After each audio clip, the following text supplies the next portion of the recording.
Good afternoon, everyone. Welcome you to the 5th webinar of the 6 series webinars from the initiative from Coal Regions in Transition in Western Balkans and Ukraine. As you know, the webinar series is called Just Energy Transition in the Western Balkans and Ukraine.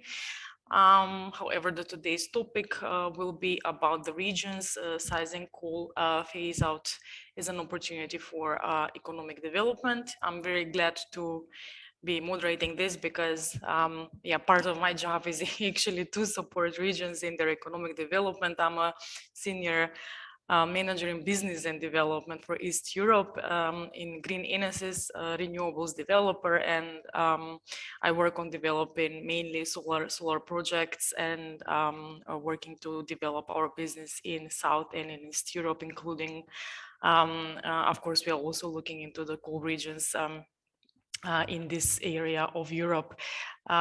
Without further ado, I'm supported, as you know, by the colleagues from the initiative who are in the background. Thank you very much for your tireless work, I would say, on this topic.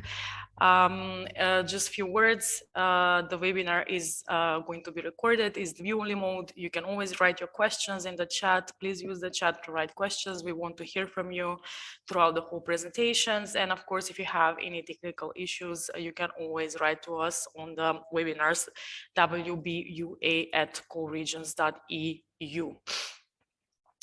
We had a lot of number of people registered for all the webinars, hopefully today as well.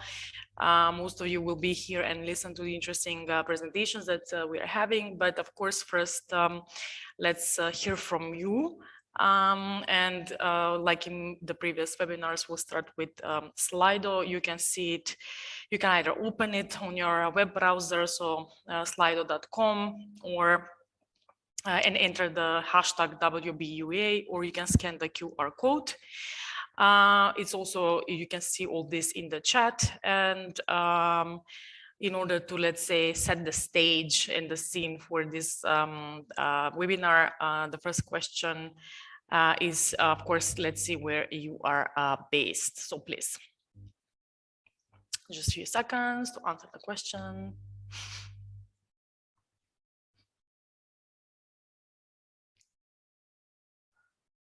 Okay, Kosovo, good.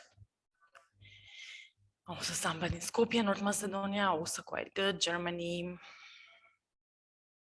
Serbia,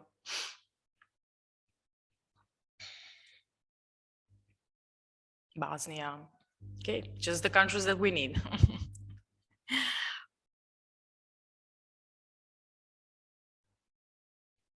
Okay, quite good. We can go then on the second question. And the second question is, as you can see, what are the main challenges according to you for the economic development in the coal regions? So we are only focusing on the coal regions now, and you can choose up to 2 options of what, according to you, are the main challenges to develop the coal regions. So please. Yeah, lack of investment, job losses, yeah. Interesting.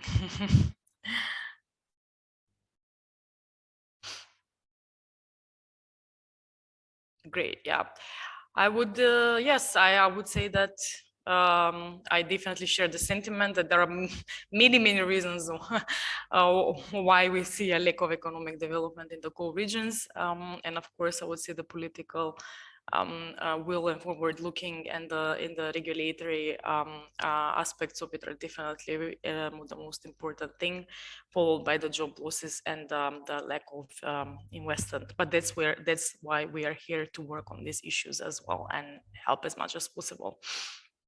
And the last question for today is in your region, so where you come from, which economic sectors can benefit from coal phase out? So if you are in a region which is directly, indirectly connected as well to the coal industry, what according to you what according to you, which economic sectors can benefit? So you can choose several answers. You don't have to focus on one.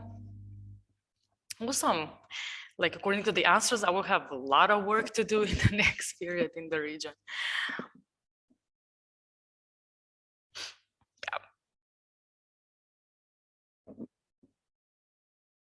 Great answers, thank you. Yeah, this is good to know that there is a still huge interest in developing renewables, especially in the coal regions.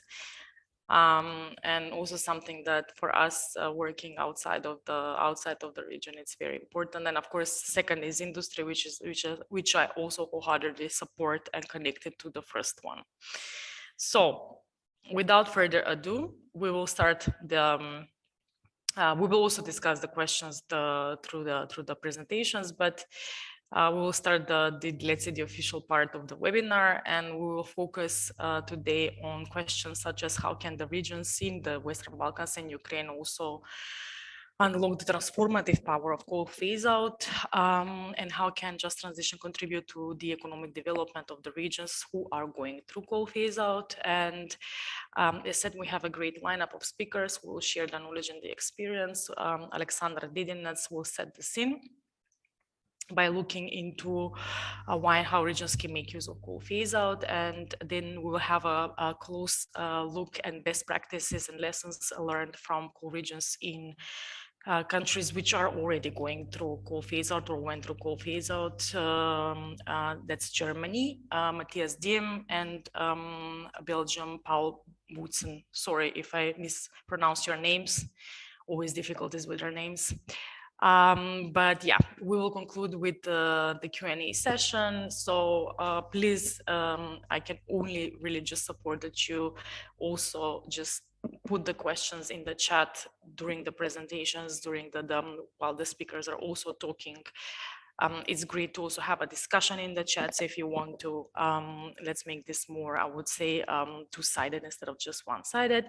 And of course, again, if you have any issues, troubles whatsoever, write to us on the emails, on the email from the initiative. So yes, let's give the floor to Alexandra Dedinets, a person who I know for a lot of years. He comes from the Macedonian Academy of Arts and Sciences. Works on developing the energy sector of the country for many, many years, has been also the technical leader for the development of National Energy and Climate Plan, worked on the strategies, numerous projects, I can't even number them. So yeah, always great to have him on board. And Alexandra, please go ahead and yeah, share your thoughts with us. Thank you for the introduction, Sonia. Good afternoon to everyone. It is my pleasure to be here today and to present to you something that is very important and for just transition. Sonia already submit some questions that are very important for the process of just transition. I would like just to say a few words about the documents that are adopted at the country level in Macedonia starting from 2019. A lot of documents were adopted. The next slide, please. A lot of documents were adopted in Macedonia: energy strategy, national energy and climate plan, biennial update reports, national communication, national determined contribution to the Paris Agreement. And in all these documents, one of the measures is the just transition process, establishment of just transition plan, and so on and so on. Next slide, please. So according to these documents, our goals for 2030 is to decrease the greenhouse gas emissions for 51% or to decrease the net greenhouse gas emissions for 82%. These targets are already part from the National Energy Community 2030 targets, which were adopted by the ministries at the end of 2022. Next slide, please. In order to achieve these targets, we have to put a lot of attention of renewables, and we have to shut down, to close, to decommission the power plants, thermal power plants by 2030. The idea is to, according to the strategy and to other documents, the idea is to, by 2040, to construct 1,400 megawatts of solar, 750 megawatts of wind, and one big pump storage in order to balance the system. Next slide, please. Sorry, next one. But in 2033 and in 2022, as a part of the energy crisis, a lot of requests were submitted to the transmission and distribution system operators, and we have more than 7,000 of megawatts requests submitted to the transmission system operator, and pretty much the same requests submitted to the distribution system operator. The next slide, please. Yes, this is according to the strategy. The next slide.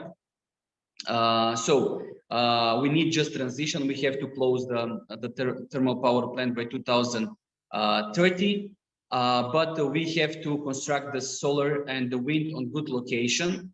And one of the motto is renewable energy sources, yes, but not at any locations. The next slide, please. So as part of the Just Transition project, the previous year in 2022, we have very good cooperation, bilateral exchange of experience with the colleagues from Greece. There was 2 study visits, one in Bitola and one in Florina region. A lot of participants from both sides, 22 participants that are coming from different institutions, from the Macedonian side, for example, from the Secretariat, from the Cabinet of the Prime Minister, the biggest electricity production company, Oslomei, Ministry of Economy, Municipality of Bitola, Kičeva, and Novaci municipality that are actually part from, let's say, the production company, thermal power plants, Bitola and Oslomei, and also participants from, as I said, from the Greek side, from the universities, and from the Chamber of Commerce in the Florina region. So the next slide, please. I would like to share several images actually from the Oslomei mine. This is a picture that is taken at the end of 2019. You can see this is the old mine in Oslomei. There is one more picture, please. Let's go to the next one. So you can see how this was the, as I said, the old mine, and this is covered with the ash that is produced by the thermal power plant. The idea was to construct a solar PV and to give a new look on this field, and to make a just transition process in this region, to start actually the just transition process. So please go to the next slide. This is the new solar power plant that is constructed in one part. This is a small one. This is the 10 megawatts of solar PV that is constructed. Here you can see also that there is a grass on the land now, and this is very good for the region and also for the land. So go to the next slide, please. Something that is very important, you see the land that I show on the first 2 pictures. Now this land is under construction. 2 power plants should be constructed with the power purchase agreement. When we are talking about the workers, so 2 by 50 megawatts should be constructed at least.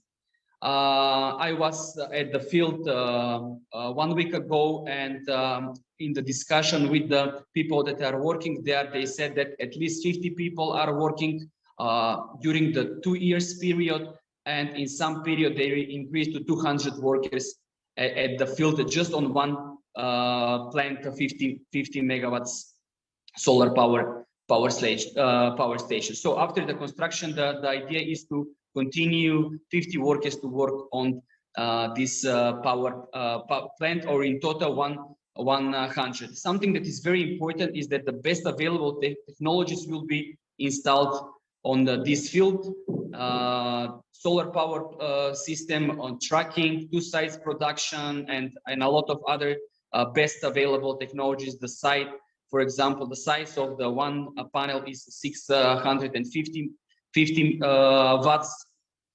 Something that is compared to the previous that you saw is around 350.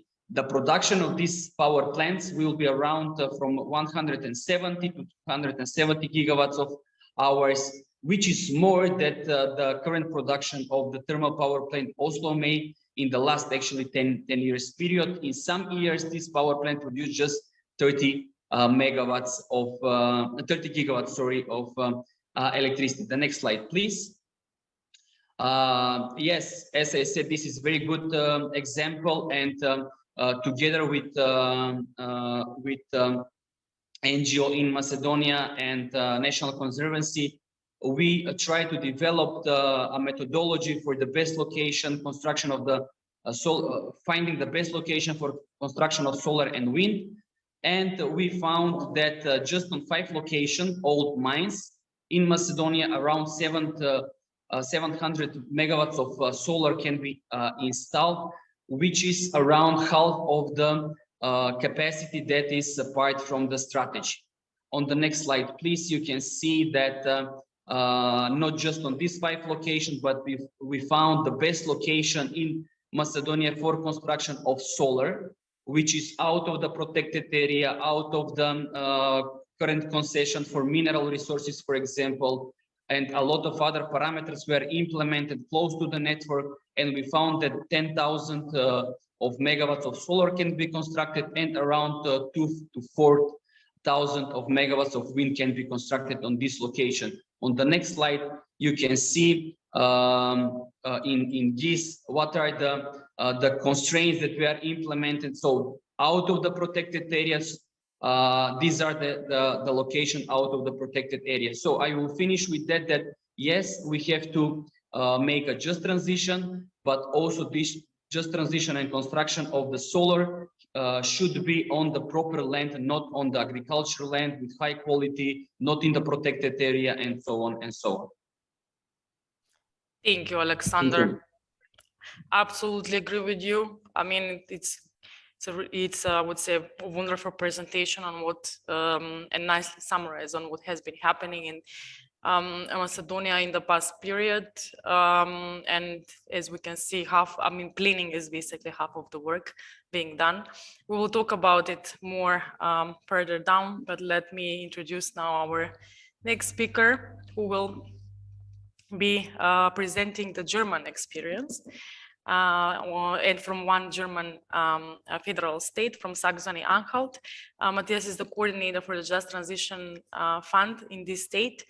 And also coming from the eastern part of the country, has a really good, I would say, experience of how the coal phase out was and is happening in former East Germany. And his presentation is on the structural transformation in Central German lignite region. As before, yeah, Matthias, the floor is yours, and the Q&A, as I said, continue putting the questions in the chat, and we'll have them answered later in the Q&A session. So yeah, Matthias, the floor is yours. Okay, thank you, Sonia. So hello, I'm Matthias. A big thanks to Co-Regions in Transition Initiative for inviting me, and to the audience for showing up. My partner is actually from Ukraine, and I just traveled through the Balkans for 3 weeks in May, and was more than amazed. So I'm very glad to be here today and give you hopefully useful insights into the structural transformation or energy transition in my region. As time is short, I will start. And so just so you understand where the thoughts in my presentations are coming from, my perspectives today is very broad, one from the side of a policymaker. So I hope I can give you some inspirations in what to keep in mind when you work on energy transitions in your respective administrations, for example. So what will I talk about and why? First, I will rush through background information for context, bring the region closer to you, and explain why structured transformation process is needed, keeping economy as well as people in mind. And second, mention conditions and critical aspects of transition, and show you some practice examples of what we do on the ground. And what you can see on the right is Germany, and the circles are open cast mines for lignite extraction. Next slide, please. Yeah, so the marked region that you can see now is Central German lignite region that stretches actually over 2 federal states, and we are in the bigger part of the lignite region. Yeah, next slide, please. Okay. Okay, here you can see 5 of the counties of Saxony-Anhalt that belong to the lignite district, where we have 500 direct jobs in energy industry, as well as more than 15,600 in energy intensive industries. Next slide, please. So we want to remain an energy region and keep the industry here, but we have to transform it, and that needs to be explained to the public. So why is a guided, well-explained transition important? So chemistry and coal are part of the regional identity here.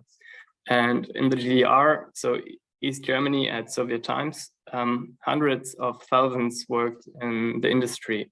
Now we have only 10% of former employees in the coal industry left compared to the 1980s. And for example, the city of Halle Neustadt was only built for chemistry workers and lost plenty of its population after the German reunition.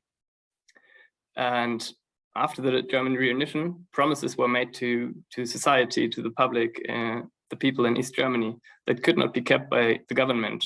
And we use the term structural break for that. So many people lost their place in life, actually.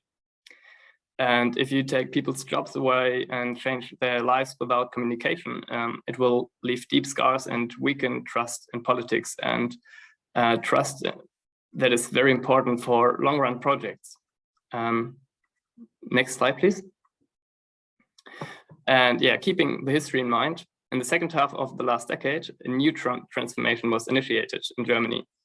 Following a public and political debate, coal phase out was decided, and Germany provides in total 40 billion euros until 2038 for the German lignite regions. And Saxony-Anhalt, where I am now, received 12% of the budget, of which it got 1/3 in state aid, roughly 1.6 billion euros we are talking about until 2038.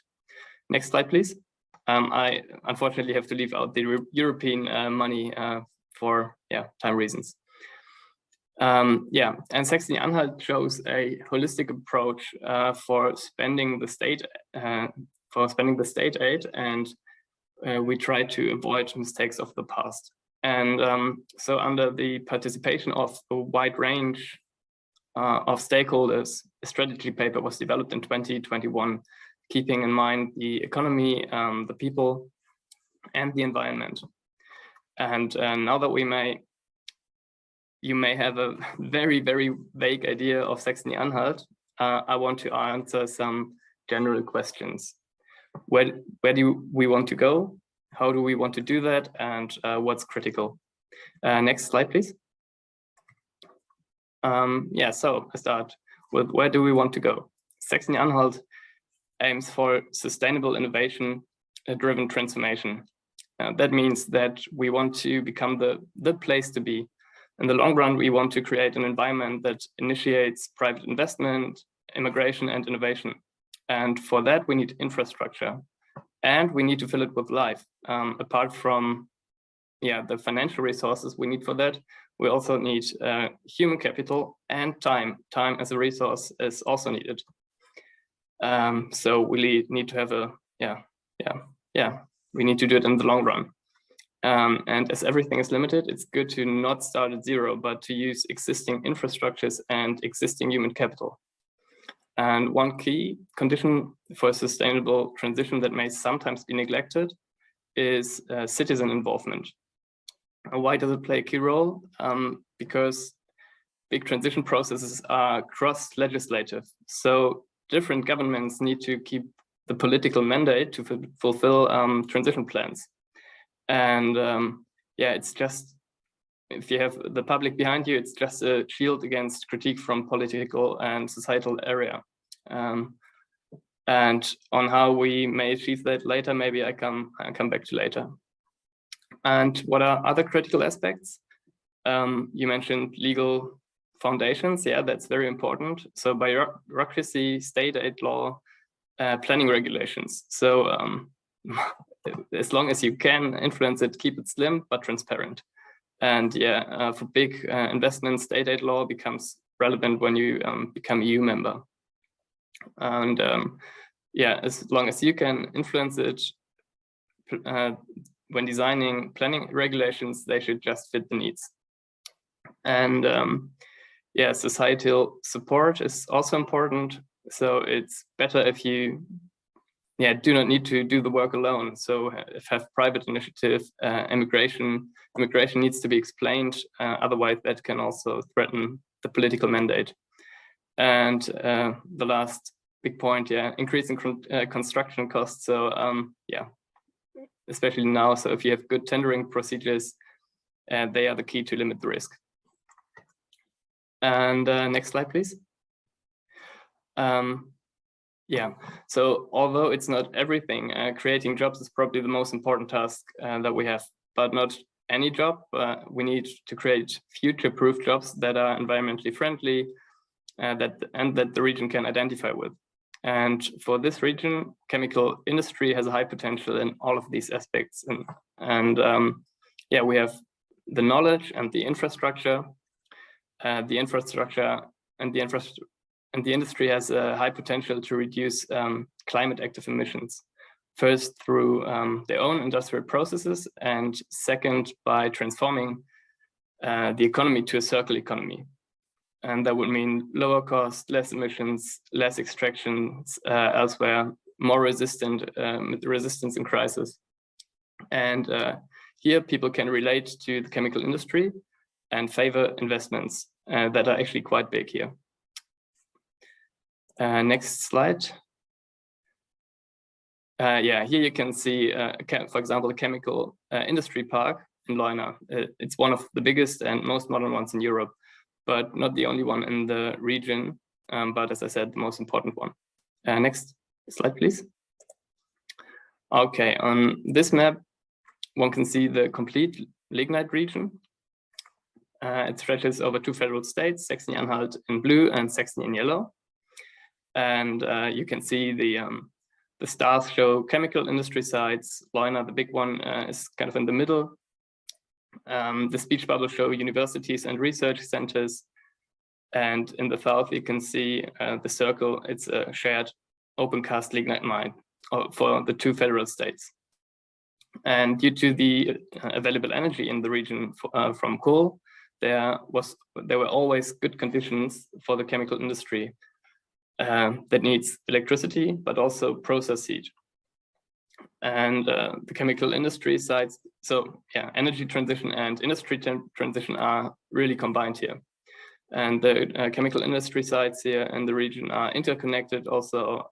They complement each other and they have a big impact on the surrounding economy and are a huge consumer of energy. Next slide again. Next slide. We don't have time for the film, unfortunately. I will just tell you a bit about a center that we are going to build here, Center for Transformation of Chemistry, short CTC. In Germany, part of the national strategy for energy transition is the strengthening of the application-oriented research. And following a statewide competition, a research center for the transformation of chemistry has won, the CTC. And the goal is to help to transform society into a circular economy, as chemicals can be found in almost every product.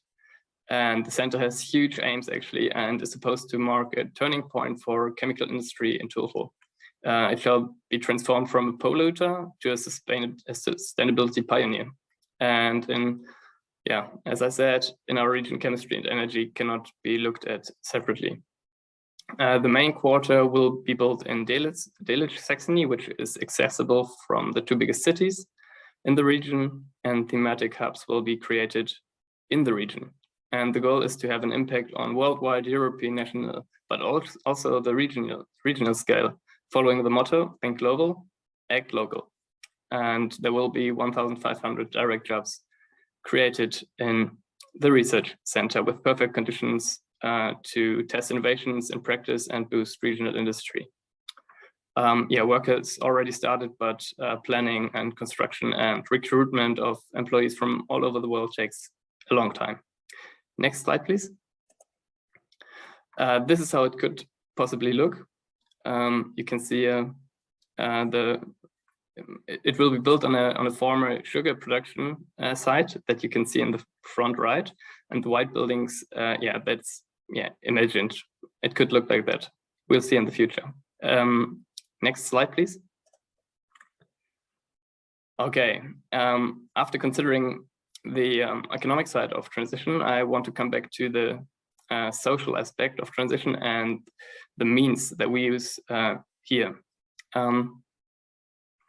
As before mentioned, it's important to keep the political mandate. Especially, it's important to let the public participate, as future is not very feasible.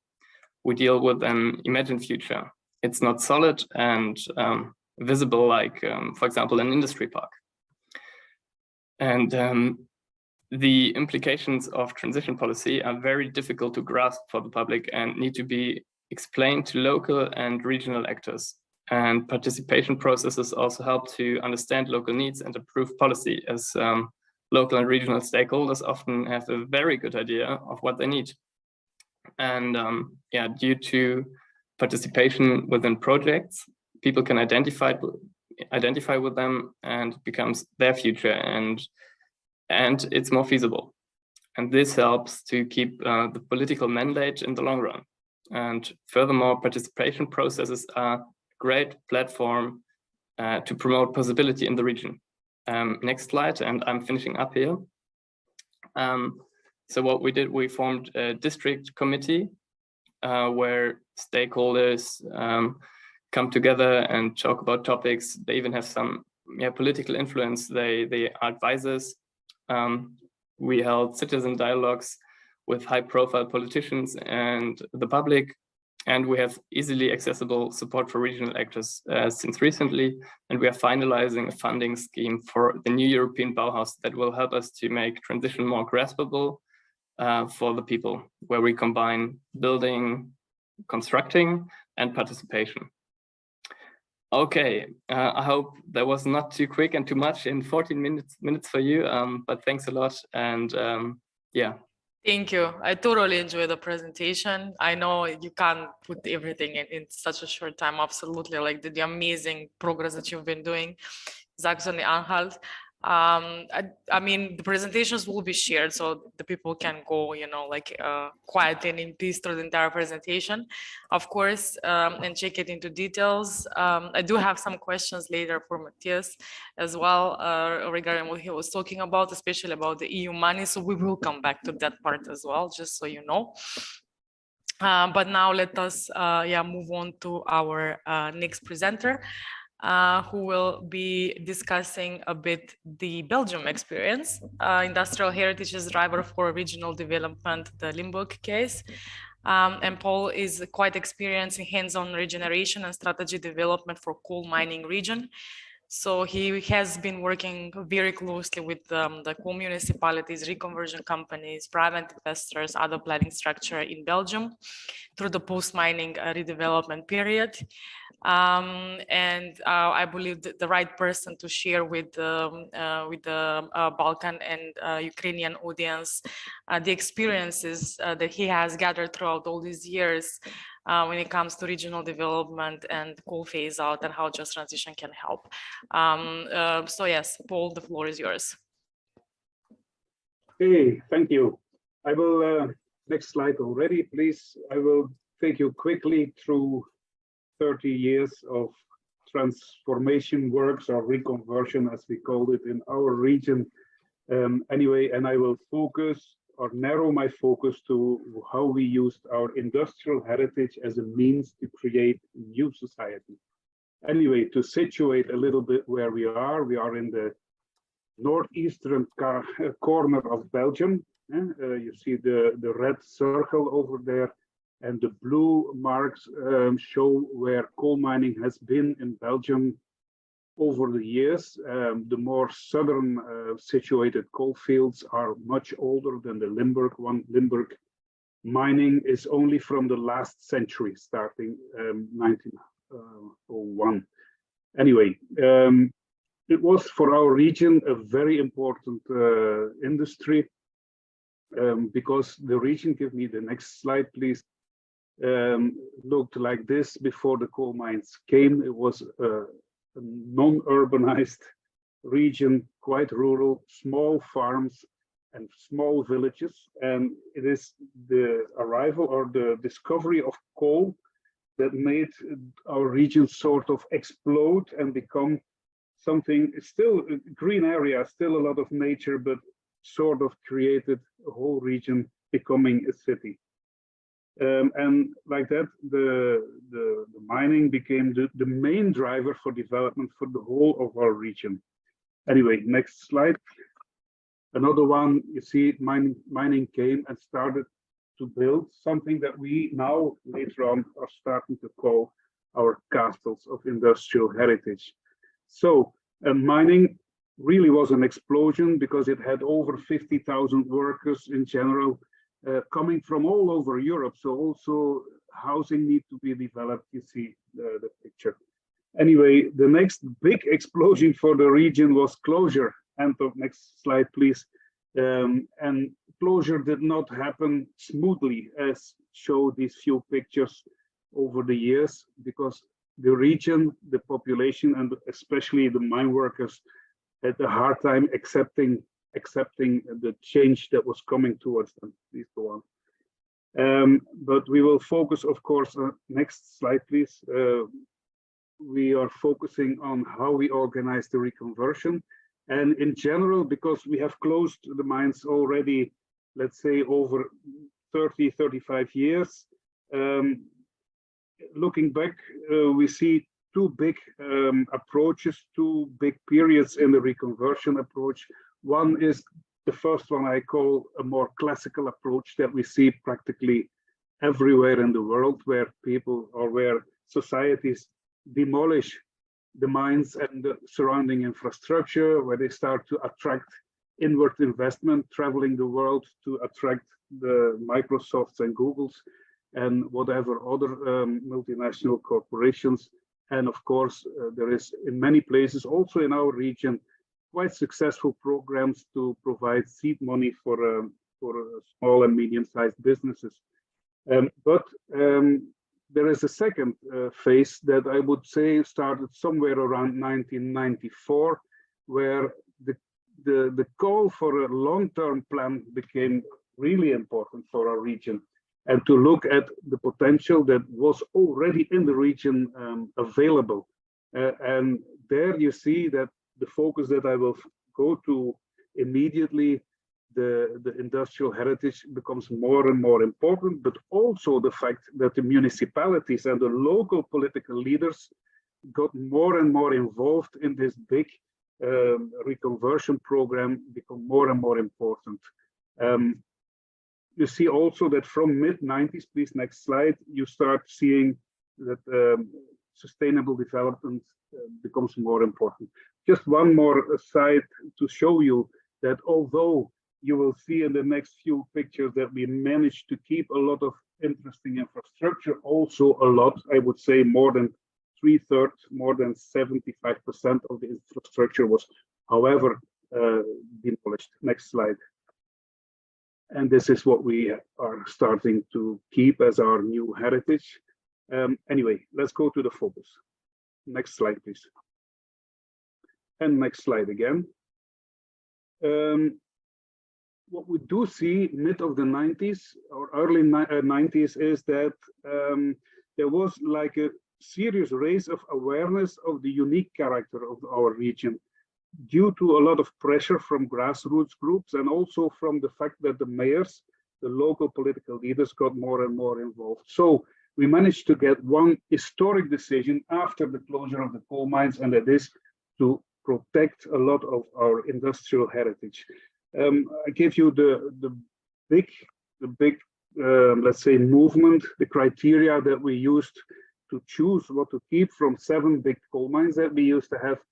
We decided to keep one coal mine as complete as possible as a future heritage site.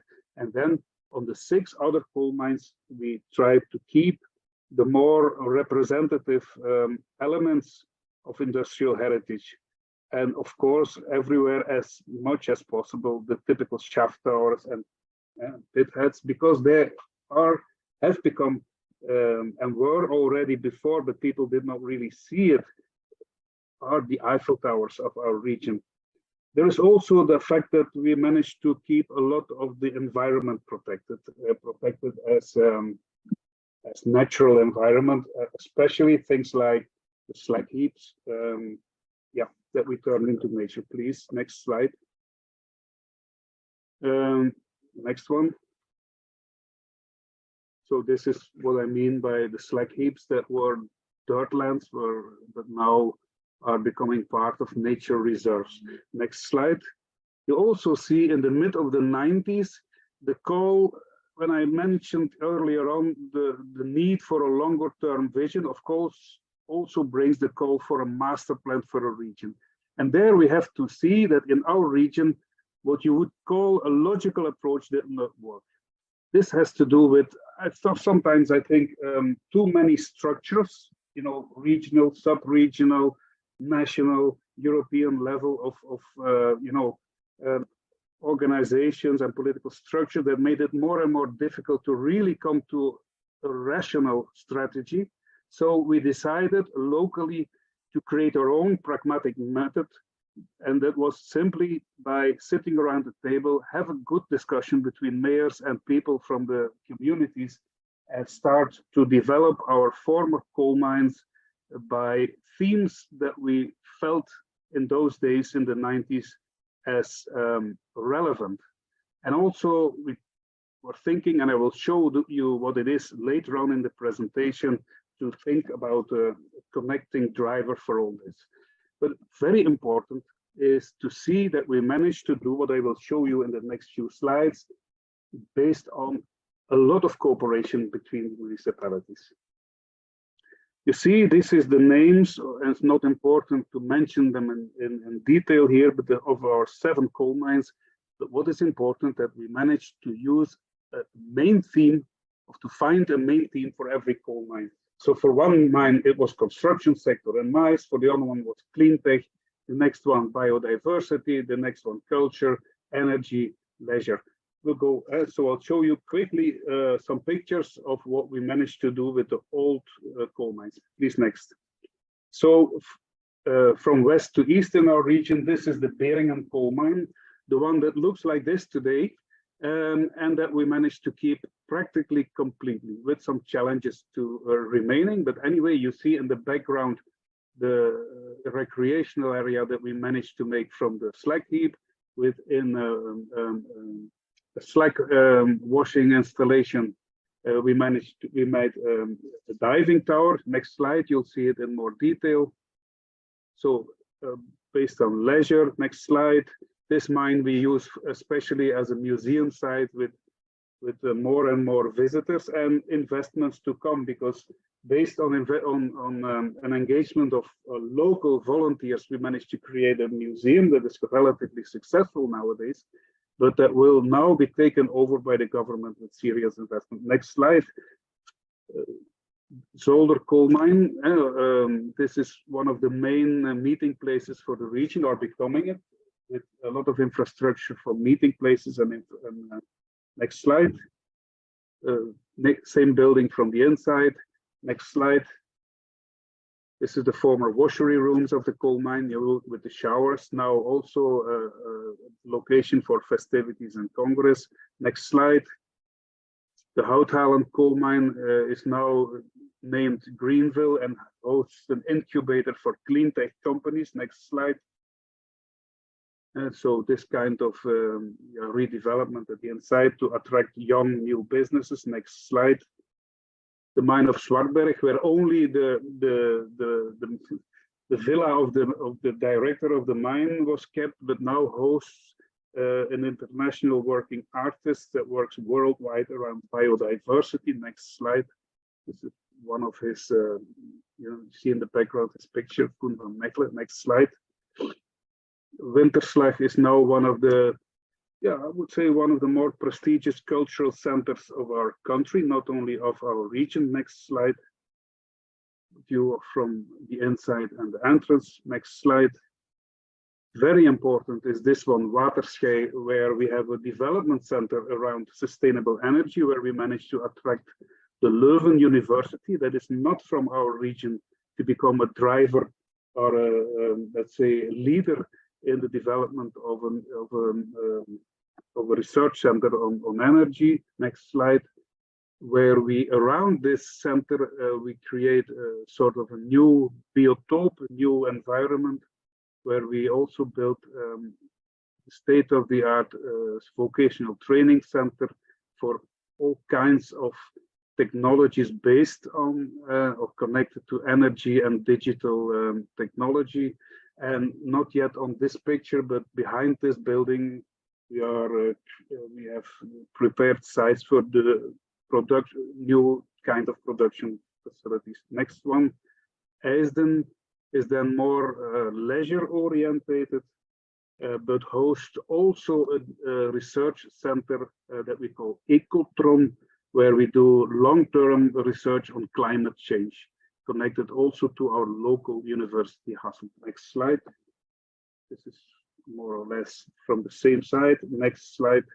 And of course, as I will tell you, it all looks probably quite nice as new projects from old industrial buildings, but there are, of course, challenges remaining after more than 30 years of work, and that is connecting all these goodies.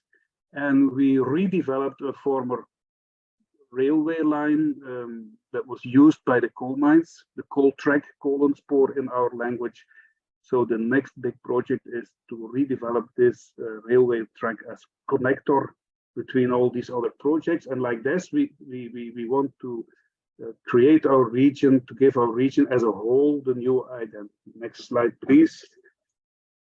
Another big challenge is still remaining is this one. And the next slide, please. The coal washing plant of Beringen, completely protected as a monument, but with not yet a real good project. We dream of hosting here an international research center on materials economy, because this facility was previously used to wash the coal. That means to make a better product. Next slide. This is what it looks at the inside, but it's still in a relatively good shape, honestly. Next slide. As concluding remarks, I would say a few things on financial aspects. And one of them is that in our view, and also looking back to 30 years of reconversion, heritage is definitely a good investment on the long term, because it creates an identity or recreates an identity for our region. Oh, I have finished my 14 minutes, but I have only 2 more slides to go. Very important is also that we managed to combine all kinds of financial sources from Europe to local, that we did create also, although with a lot of, let's say, difficulties, many kinds of partnerships that have to go around an idea and not about money. Money comes when you have the best idea, that we that it is important that as a region you work together. And next slide, please. To really complete success factors here is really the fact that legal protection as a top-down decision from the government became a driving factor, that municipalities became really more important than they used to be in the mining time, when the coal mines were the boss in the region. What we also try to do, or did do a lot, is work a lot with artists and creative people to open up the minds, because at first we saw that our local leaders and also the population did not see the potential of what was there. So we imported a lot of artists to do temporary projects together with us. And of course, activists have had an important role. Also important for us was that we, at some point in the 90s, found the idea that we had to connect to world trends. World trends being what we call now just transition. The word did not exist in those days, but you know, sustainable development, renewable energy, all these things. Voilà, this is my presentation. Next slide, and to end it over. Bye. Thank you so much. This was also quite great. I have to say some of the sites really look great, so kudos on doing that. to be honest. I will use the opportunity to actually jump directly into the questions and we'll start the other way around. So maybe Paul, since you were talking last and you were talking about the financing last, and there is a question regarding the financing actually, how much of the public budget was actually lost from the coal industry and how much was replaced with all these projects, and what is the income coming basically from these new projects, from the cultural and sites and the national natural reserves and the other projects? The first part of your question I cannot answer honestly because I don't know the figures. Sorry, I am a local organizer and I'm not working on this micro data. But the second part of the question, in my opinion, is really important as well, because what we did is, of course, we spent quite a lot of money in creating all these nice looking projects. And it goes from 10 to 20 million per site to probably 50, 60 million per site in euros. But it does create a new identity for the region. It does connect to the people in the region, and it is appealing for strong players in the economy to see our region. Because although Belgium is a small country, everybody only sees Antwerp, Brussels, Ghent, you know, where all the big institutions and the port of Antwerp is. And our region, even if it is a small country, is something that people started to see as a holiday region, you know, where you come and you spend a nice time cycling. And by creating these new projects, these contemporary projects in our old industrial sites, we create something like a surprising effect, sort of, not only to the public that visits us more and more as tourists, but also for big institutions and for new production companies. So like just 2 weeks ago, opened a new factory for photovoltaic systems at the Energieville site in Waterschei. That would probably not have come to our region if there was not this what do you call this ecosystem of research and training for young people and having space and infrastructure available with an identity. Yeah. So I can give this to for every site. Yeah.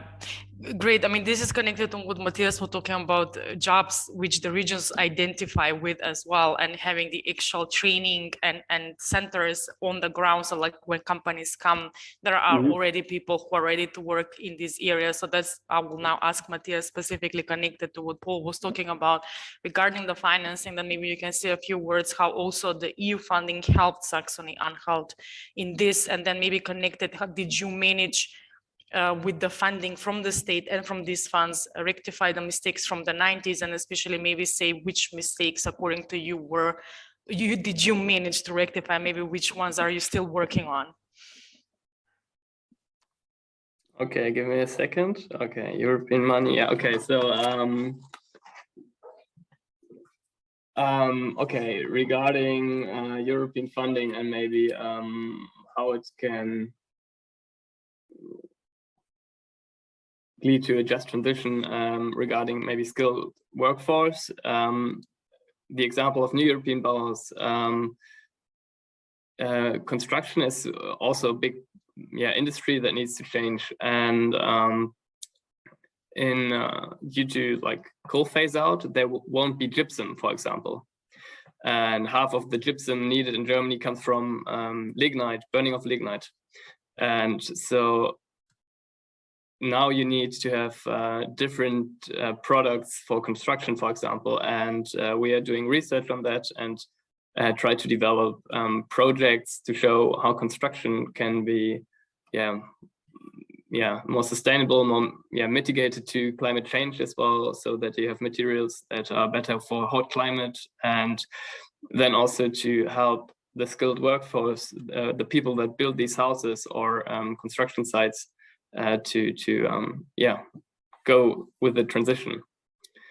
And that is one example. And and maybe regarding coal industry, it's a bit different than other industries, because other regions, because here plenty of coal miners are in their 50s, 60s, and when we have our coal phase out, they will be pensioners.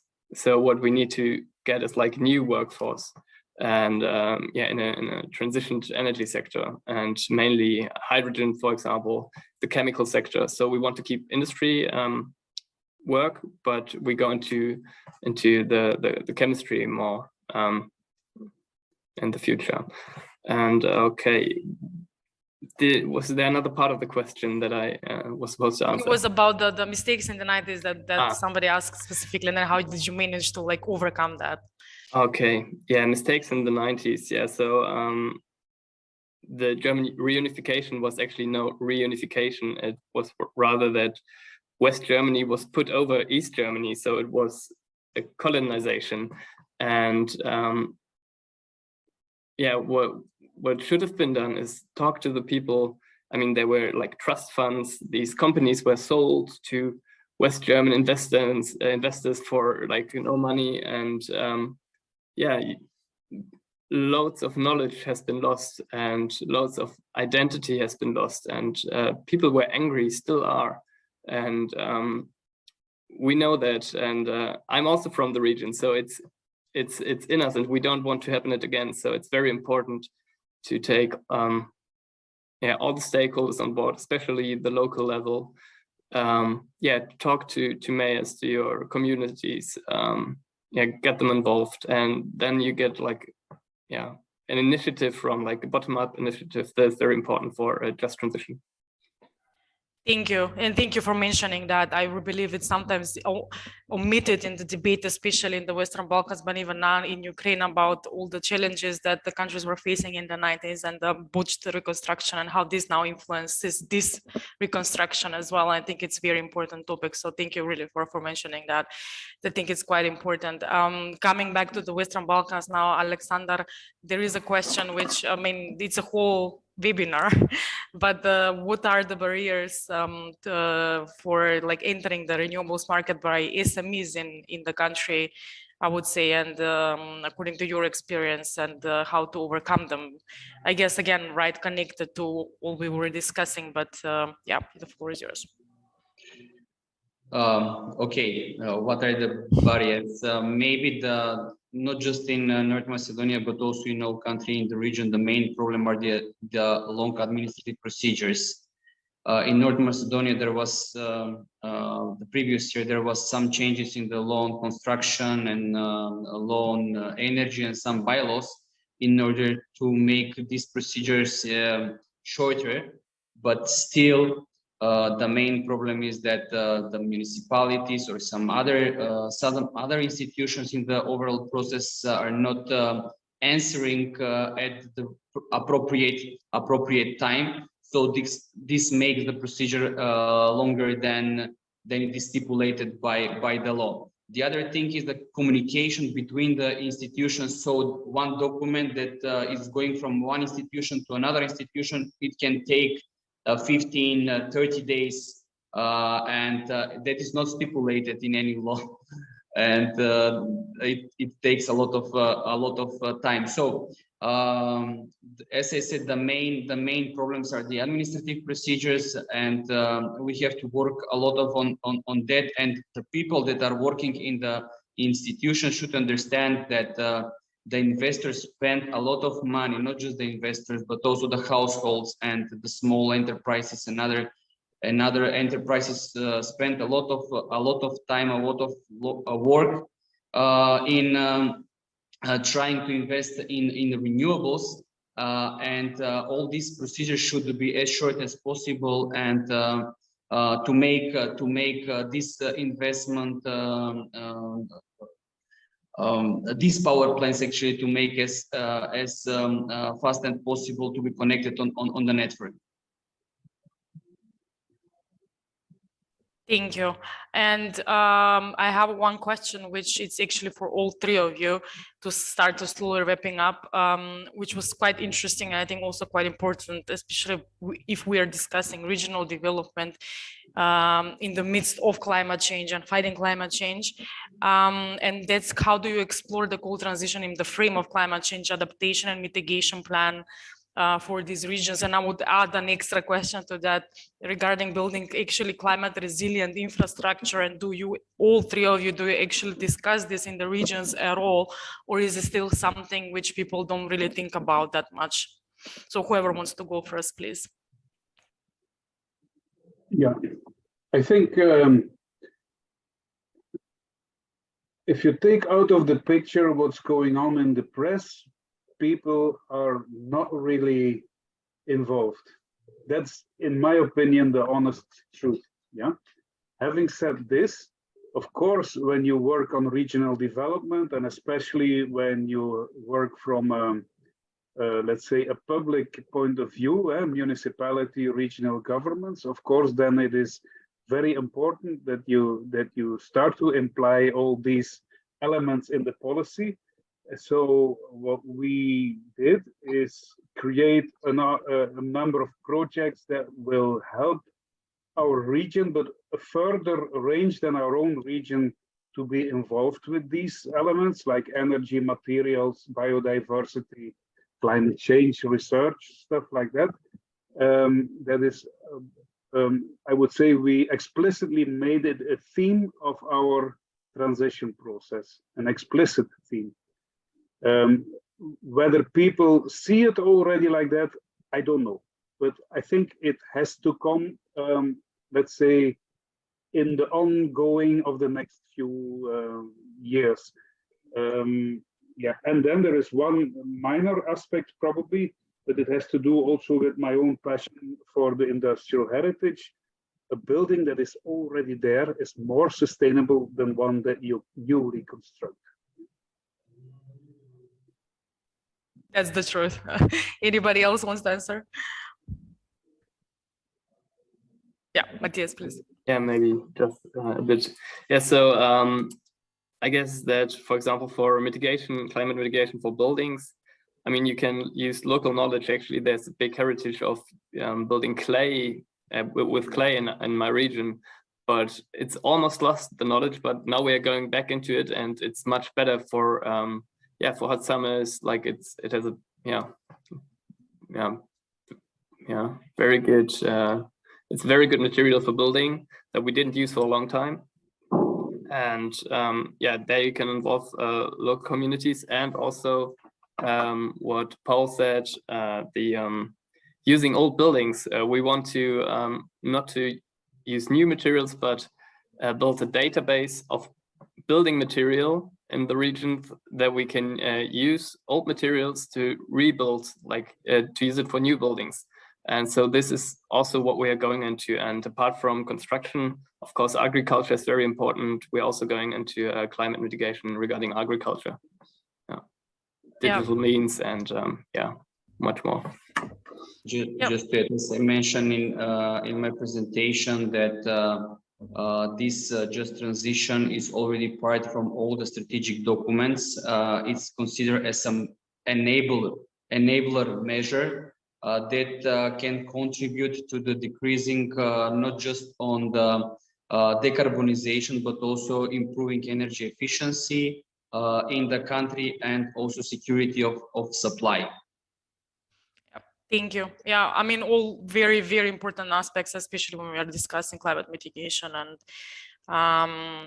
loss of water and issues with soil and whatnot. And I really like the fact that things that were lost with moving to energy intensive materials, we're going back now, and this is one of the ways in how actually to look into the past for answers for the future. There is also interesting discussion in the chat, which I quite like. It's always around when we're discussing just transition, that it's about the money and having a dedicated just transition fund and plans for the Western Balkans and Ukraine, which of course I think all of us will continue to really push and advocate for. I would say thank you to all of the panelists today, to you, Alexander, and Matthias and Paul. Really good luck with your work. It really is interesting, and I just really hope that we can see more and more of these projects everywhere in Europe. And another, I would say, not only reindustrialization, but really using the sites from the local people, as they want them to be used and having, like I would say, good quality of life. We will come back with the last webinar on 6th of July. It's about coal regions in transition and renewables. Again, similar topic from different angle, but it will also be interesting. So please, yeah, before everybody sort of disperses for the summer, come back with us on the 6th of July. With that, I mean, again, just to say that the slides, you will get the slides.